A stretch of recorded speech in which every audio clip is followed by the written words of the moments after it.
সবাইকে হেলথ সলিউশনে স্বাগতম। আমার আজকের ভিডিওর বিষয় যাদের গোপন অঙ্গে চুলকানির সমস্যা আছে, সমস্যা থেকে বাঁচার কারণ ও প্রতিকার। আমার এই ভিডিওটি যদি আপনাদের ভালো লেগে থাকে অবশ্যই সাবস্ক্রাইব করবেন। চলুন দেখে নিই আজকের এই ভিডিওটি। নারীর গোপন অঙ্গে চুলকানির সমস্যা অত্যন্ত স্বাভাবিক একটি ঘটনা। বেশিরভাগ নারী লজ্জায় গোপন অঙ্গে চুলকানির এই বিষয়টি চেপে যান কিংবা মোটেও গুরুত্ব দেন না। তারা জানেন না যে বেশিরভাগ নারীকে জীবনে কখনো না কখনো গোপন অঙ্গের চুলকানির সমস্যাটির মোকাবেলা করতেই হয় এবং এটি আসলে রোগের লক্ষণ। একটুখানি সচেতনতাই আপনাকে বাঁচিয়ে দিতে পারে অনেকগুলো শারীরিক সমস্যা থেকে। যেসব কারণে হতে পারে চুলকানি, সাধারণত সেসব কারণে গোপন অঙ্গের চুলকানি হতে পারে সেগুলো হচ্ছে অ্যালার্জি, টাইট কাপড় পরিধান, কোনো সাবান বা পারফিউমের রিয়াকশন, ঘামে ভেজা কাপড়, দীর্ঘ সময় পরে থাকা ইত্যাদি।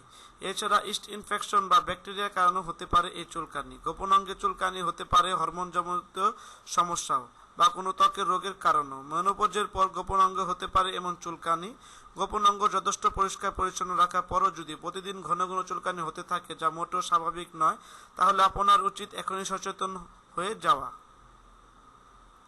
কখন যাবেন ডাক্তারের কাছে? যদি গোপন অঙ্গে গন্ধ, চুলকানির উপস্থিতি একত্রে টের পান তাহলে দেরি না করে ডাক্তারের কাছে যাওয়াই উত্তম।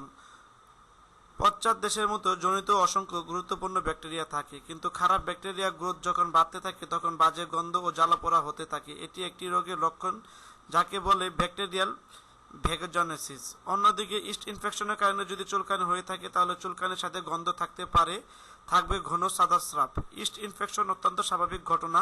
যৌন সম্পর্কে অ্যান্টিবায়োটিক খাওয়া এমনি দুর্বল ইমিউনিটি সিস্টেমের কারণে হতে পারে এই সমস্যাটি। এগুলো সমস্যা দেখা দিলে ডাক্তারের কাছে তো যাবেনই, চুলকানির সাথে প্রস্রাব ত্যাগও কষ্ট হয়, যৌন মিলন, তাহলে দেরি না করে দ্রুত যাবেন ডাক্তারের কাছে। এছাড়া ঘরে যা করতে পারেন: ১. সর্বদা বিশেষ অঙ্গটি পরিষ্কার রাখবেন, অন্যদের চাইতে একটু বেশি যত্ন করবেন।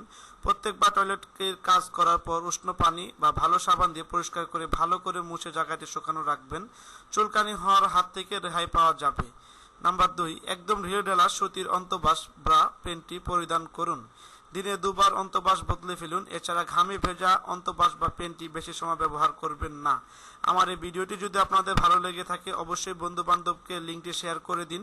চ্যানেলটি সাবস্ক্রাইব করুন। সবাই ভালো থাকবেন, সুস্থ থাকবেন। দেখা হবে পরবর্তী কোনো স্বাস্থ্য বিষয়ক ভিডিওতে। সেই পর্যন্ত সবাই ভালো থাকবেন। ভিডিওটি কষ্ট করে দেখার জন্য আপনাদেরকে আন্তরিক ধন্যবাদ।